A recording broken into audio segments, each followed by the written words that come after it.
ఎటువంటి కంటి సమస్యకైనా 100% ఆయుర్వేద పరిష్కారం సంజీవన్ నేత్రాలయ.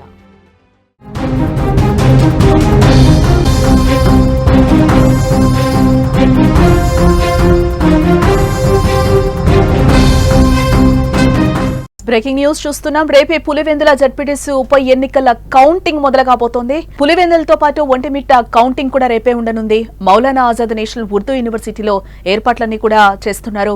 పులివెందుల జడ్పీటీసీ కౌంటింగ్ కు 10 టేబుళ్లను అయితే అరేంజ్ చేశారు. ఒకే రౌండ్ లో కౌంటింగ్ పూర్తయ్యే అవకాశాలు కనిపిస్తున్నాయి. ఒంటిమిట్ట జడ్పీటీసీ స్థానానికి 10 టేబుళ్లను అయితే ఏర్పాటు చేశారు అధికారులు. 2 రౌండ్లు పూర్తి కానున్న ఒంటిమిట్ట జడ్పీటీసీ కౌంటింగ్ అలాగే మధ్యాహ్నానికే ఫలితాలు కూడా వెల్లడయ్యే అవకాశాలు కనిపిస్తున్నాయి. నేటి రీపోలింగ్ ను వైసీపీ అయితే ఇప్పటికే బహిష్కరించింది. రేపు కౌంటింగ్ కు వస్తారా లేదా అనే దానిపై ప్రస్తుతం సందిగ్ధత నెలకొంది.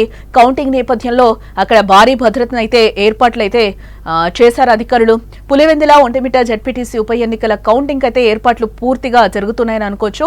ఇటు కడపలోని మౌలానా ఆజాద్ నేషనల్ ఉర్దూ యూనివర్సిటీలో కౌంటింగ్ కేంద్రాన్ని అయితే ఏర్పాటు చేశారు.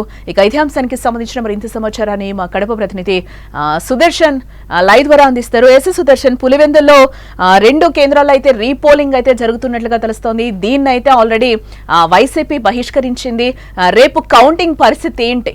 అదే సందిగ్ధత కొనసాగుతుంది. రేపు కౌంటింగ్ ను కూడా వైసీపీ బహిష్కరిస్తుందా లేదా అన్న దానిపైన ఇంకా క్లారిటీ రావాల్సి ఉంది. ఎందుకంటే ఎన్నికల్ని బహిష్కరించిన తర్వాత కౌంటింగ్ లో మాకేదో ఫలితాలు వస్తాయి, మేము గెలుస్తామన్న ఆశలు మాకు లేవు కాబట్టి కౌంటింగ్ కూడా బహిష్కరించే అవకాశాలు ఉంటుందని వైసీపీ శ్రేణుల నుంచి సమాచారం అందుతుంది. అయితే ఒంటిమిట్లో మాత్రం కొంత పాజిటివ్ ఓటింగ్ మాకు వచ్చి ఉంటుంది అని భావిస్తున్నారు. కాకపోతే అక్కడ కూడా అనేక పోలింగ్ బూతుల్లో రిగ్గింగ్ జరిగింది అని ఆరోపిస్తున్న నేపథ్యంలో అక్కడ కూడా వన్ సైడే పోలింగ్ జరిగి ఉండొచ్చు అన్న ఒక భయము ఆందోళన కూడా వైసీపీలో ఉంది. కాబట్టి ముందస్తుగా అక్కడ యాక్సెప్ట్ చేసి కౌంటింగ్ కి వెళ్ళిన తర్వాత ఓడిపోయే కంటే కూడా దాన్ని ఎలక్షన్ జరిగిన విధానాన్ని సాకుగా చూపి బహిష్కరించడమే మంచిదన్న కోణంలో వైసీపీ ఉన్నట్టుగా తెలుస్తుంది. ఇప్పటికే 2 అభ్యర్థులు కూడా విజయవాడకి వెళ్లారు, జగన్మోహన్ రెడ్డిని కలిశారు. రేపు జగన్మోహన్ రెడ్డి వాళ్ళతో మాట్లాడేదాన్ని బట్టి వాళ్ళు రేపు ఇక్కడికి వచ్చి కౌంటింగ్ ప్రక్రియలో క్యాండిడేట్స్ 2 పాల్గొంటారా లేదా అనేది చూడాలి. ఇప్పటి వరకు అయితే బహిష్కరిస్తున్నట్టు అధికారికంగా ఎలాంటి సమాచారం రావట్లేదు. ఇక రేపు కౌంటింగ్ కు సంబంధించి పూర్తి స్థాయి ఏర్పాట్లు చేశారు. మన వెనుక వైపున కనిపిస్తున్నటువంటి ఇదే మౌలానా ఉర్దూ యూనివర్సిటీలో కౌంటింగ్ జరుగుతుంది. కడపలో ఏ పెద్ద ఎలక్షన్ జరిగినా కూడా ఇక్కడే కౌంటింగ్ కేంద్రాన్ని ఏర్పాటు చేస్తారు. దాదాపు 50 మంది పోలింగ్ అంటే కౌంటింగ్ సిబ్బందితో పాటు సుమారుగా 150 మంది పోలీస్ సిబ్బంది ఇప్పటికే దీంట్లో పహారా కాస్తున్నారు. వాళ్ళందరికీ కూడా కౌంటింగ్ లో పాల్గొనేటువంటి అధికారులకు ఇప్పటికే ట్రైనింగ్ కూడా ఇచ్చారు.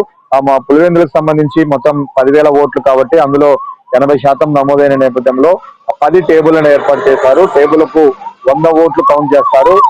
అంటే ప్రతి టేబుల్ కు 1000 ఓట్ల చొప్పున 10 రౌండ్లో ఒకే రౌండ్ లో 10,000 ఓట్లు కౌంట్ చేసే విధంగా ఏర్పాటు చేశారు. ఒక రౌండ్ లోనే పులివెందుల ఫలితం తేలబోతూ ఉంది.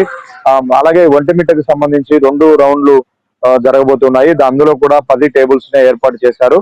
అక్కడ దాదాపు 20,000 ఓట్లు దాకా పోలైన నేపథ్యంలో 2 రౌండ్లు లో ఫలితం వెలువడే అవకాశాలు కనిపిస్తున్నాయి. ఇక పులివెందులో ఈ రోజు 2 పోలింగ్ కేంద్రాల్లో రీపోలింగ్ జరుగుతుంది. ఒకటి 3వ నెంబర్ పోలింగ్ కేంద్రం, రెండోది 14వ నెంబర్ పోలింగ్ కేంద్రం. ఈ రెండిటిల్లో కూడా పోలింగ్ ప్రక్రియ కొద్దిసేపటి క్రితమే ముగిసింది, చాలా ప్రశాంత వాతావరణంలోనే. అయితే అక్కడ కూడా ఇప్పటికే పోలింగ్ ను బహిష్కరించాము అని వైసీపీ అనౌన్స్ చేసింది. కానీ పెద్ద ఎత్తున ఓటర్లు అయితే తరలి వచ్చారు. 60% పైగా ఆ 2 పోలింగ్ ఆల్రెడీ వైసీపీ బహిష్కరించే నేపథ్యంలో మరి వైసీపీ ఓటమిని యాక్సెప్ట్ చేసినట్టే అనుకోవచ్చు అంటారా? అంటే ఎన్నికలు జరిగిన విధానాన్ని వాళ్ళు నిరసిస్తూ బహిష్కరిస్తున్నారు. ఎందుకంటే అంత భారీ స్థాయిలో రిగ్గింగ్ జరిగినప్పుడు ఖచ్చితంగా వన్ సైడ్ వాళ్ళే ఓట్లు వేసుకుని ఉంటారు. ప్రజలకి నిజంగానే ఓట్లు వేసి ఉంటే మాత్రం అక్కడ మాకు గెలిచే ఛాన్స్ ఉంటది. కాబట్టి చాలా మంది ప్రజలు ఓటింగ్ కే పోలేదు, భయభ్రాంతులకు గురి చేస్తారు. వాళ్ళ ఓట్లన్నీ కూడా రిగ్గింగ్ అయ్యాయి. బయట ప్రాంతాల నుంచి వచ్చినటువంటి ఓటర్లు వాళ్ళ స్థానికంగా ఉన్నటువంటి వాళ్ళ ఓటర్ స్లిప్పులు తీసుకొని వాళ్ళే ఓట్లు వేశారు. అంటే వన్ సైడ్ గా జరిగింది అనేది వాళ్ళు ఇస్తున్నటువంటి ఆరోపణ. దాంతో ఇక గెలుస్తామన్న అవకాశాలు కానీ గెలుస్తామన్న హోప్స్ కానీ వైసీపీకి అయితే లేవు. పూర్తిగా అక్రమంగా జరిగినటువంటి ఎన్నికలు అనే కోణంలోనే వాళ్ళు బహిష్కరిస్తూ వస్తున్నారు. రేపు ఒంటిమిట్టకు సంబంధించి అంటే పులివెందుల్లో ఇప్పటికే రీపోలింగ్ ను కూడా బహిష్కరించిన నేపథ్యంలో వాళ్ళు నాకు మాక్సిమం రేపు రాకపోవచ్చు.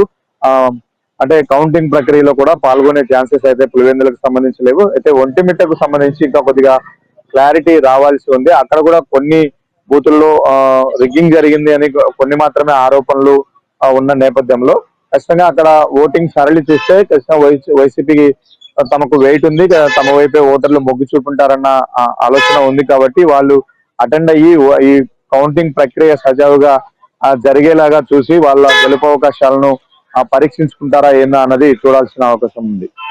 ఎస్ఎస్ సుదర్శన్, అంటే పులివెందుల జెడ్పీటీసీ ఉప ఎన్నికల కౌంటింగ్ కి అన్ని కూడా ఏర్పాట్లు పూర్తయ్యాయి అని అనుకోవచ్చు అంటారా? రేపు ఎన్ని గంటల నుంచి కౌంటింగ్ స్టార్ట్ అయ్యే అవకాశాలు ఉన్నాయి? రేపు ఉదయం 7 గంటల నుంచే కౌంటింగ్ ప్రక్రియ ప్రారంభంగా అవుతుంది. ఇదే కౌంటింగ్ కేంద్రానికి నిన్న 5 గంటలకు పోలింగ్ ముగిసిన తర్వాత ఇటు ఒంటిమిట అటు పులివెందులకు సంబంధించినటువంటి ఆ బ్యాలెట్ బాక్సులన్నింటినీ కూడా తీసుకొని వచ్చారు. ఆ బ్యాలెట్ బాక్సులన్నీ తీసుకొని వచ్చి ఇదే యూనివర్సిటీ బిల్డింగ్ లో భద్రపరిచారు. నిన్నటి నుంచి కూడా పూర్తి స్థాయి కట్టుదిట్టమైనటువంటి భద్రతను ఏర్పాటు చేశారు. రేపు మార్నింగ్ ఆ బ్యాలెట్ బాక్సులన్నింటినీ కూడా ఓపెన్ చేసి 7 గంటల నుంచి కౌంటింగ్ ప్రక్రియ ప్రారంభించబోతున్నారు. కాకపోతే ఇది ఈవీఎం సిస్టమ్ కాదు, మొత్తం బ్యాలెట్ పేపర్లు కాబట్టి 1కి 10 సార్లు వెరిఫై చేసుకోవాల్సి ఉంటుంది. కౌంటింగ్ కూడా చాలా ఆలస్యం అవుతుంది, నిదానంగా జరుగుతూ ఉంటది. ఒక బ్యాలెట్ పేపర్ ఓపెన్ చేస్తామంటే అక్కడ ఉన్నటువంటి 11 మంది అభ్యర్థులకు సంబంధించినటువంటి ఏజెంట్లకు చూపించాలి ఏ గుర్తు పైన ఓటరు ఓటు వేశాడు అనేది అందరికి చూపించిన తర్వాతే దాన్ని పక్కన పెట్టాల్సి ఉంటుంది. మళ్ళీ రీవెరిఫికేషన్ కూడా ఉంటది. అలా అనౌన్స్ చేసే ఓటింగ్ సంఖ్యను అనౌన్స్ చేసే ప్రక్రియలో ఆ 11 మంది అభ్యర్థులకు సంబంధించిన ఏజెంట్లకు ఎవరికి అనుమానం ఉన్నా కూడా తిరిగి మళ్ళీ కౌంట్ చేయాల్సిన పరిస్థితి ఉంటది. కాబట్టి సింగిల్ రౌండ్ అంటే 10 టేబుల్స్ ఏర్పాటు చేశారు. ఒకే రౌండ్ లో మొత్తం పులివెందులకు సంబంధించినటువంటి జెడ్పీటీసీ ఎన్నికలకు సంబంధించిన ఫలితాలు రాబోతూ ఉన్నాయి. ఇక ఒంటిమిట్టకు సంబంధించి 2 రౌండ్లలో రాబోతూ ఉన్నాయి. టేబుల్స్ ఎక్కువగా పెట్టడం ద్వారా, అంటే ఒక్కొక్క టేబుల్ కు 1000 ఓట్లే కాబట్టి ఆ గంటకు ఒక 100 ఓట్లను కౌంట్ చేసినా కూడా ఒక 10 గంటల్లోనే కౌంటింగ్ పూర్తయ్యే అవకాశాలు కనిపిస్తున్నాయి.